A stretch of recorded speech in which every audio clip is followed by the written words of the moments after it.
Барлықтарыңызға сәлем. Бүгін сіздерге базарда сатылатын осындай өте ерекше болып шығатын базар ханымын жасап көрсетпекшімін. Яғни құпия рецептімен бөліспекшімін. Ол үшін бізге ең алдымен 2 стакан ұн, 1,5 шай қасық тұз, қайнап суыған осындай жылы су құйып, жақсылап қаттылау қамыр илеп аламыз.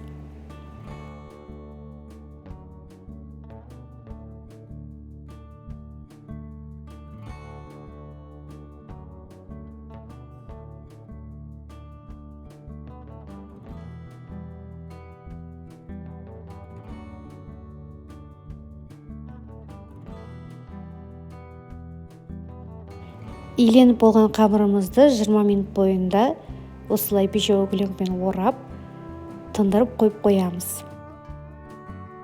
Ішіндегі салмасы картоп пен пияздан тұрады. Картопты осылай видеодағыдай ұзынша етіп турап аламыз.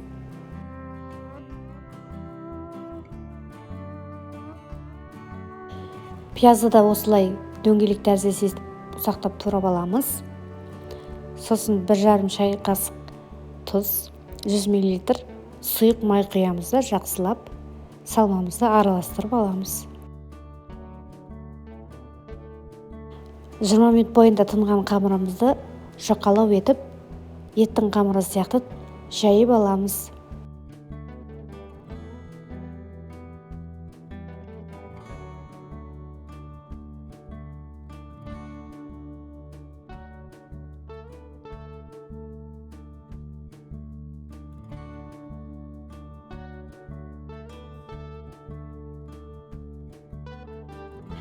Жайып болған қамырымызды дәл мантының тестасы сияқты бірнеше бөліктерге осылай төрт-бұрыш етіп бөліп аламыз.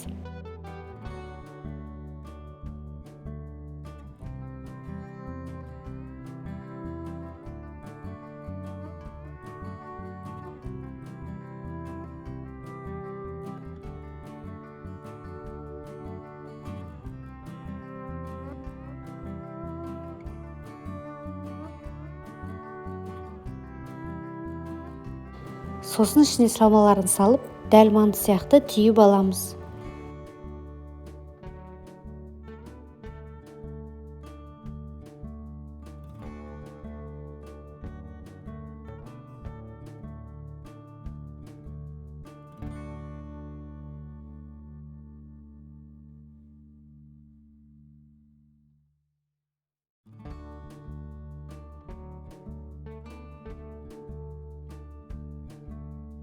Түйіліп болған ханымдарымыздың арасын осылай ашық-ашық қойып, асты майланған мантаварканың листеріне салып 25-30 минут бойында пісіріп аламыз.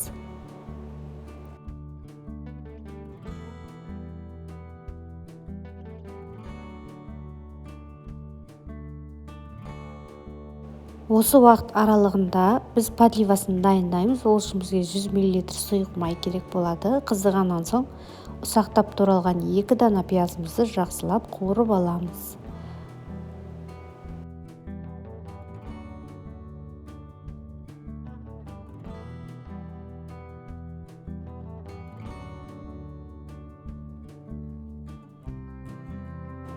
Енді 1 шай қасық тұз, 1 шай қасық шекерімізді салып, араластыруды жалғастырамыз. Оның үстіне 5 ас қасық томат пастасын салып, тағы да араластырамыз. Кішкене араластырып болғаннан соң, үстіне 1 стакан салқын суымызды салып, бір қайнатып алып, крышкасын жауып қоямыз. Міне осымен біздің подливамыз дайын.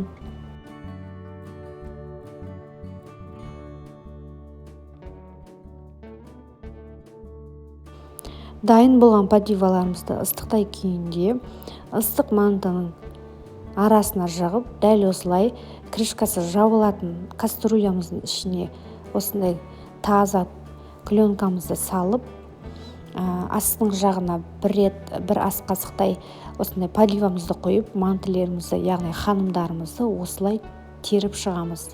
Әр қайсысының арасына осылай подливамызды қойып, дәл осы видеодағыдай жалғастырасыздар.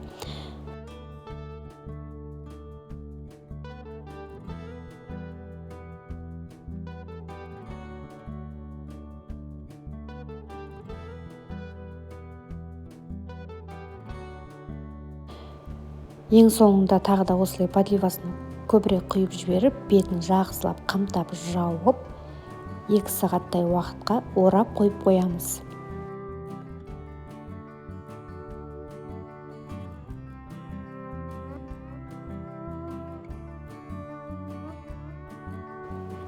Міне қыздар, 2 сағаттан кейін біздің ханымдарымыз осылай болып шығады. Дәмі өте ерекше, дәл базардағыдай болып шығады қыздар.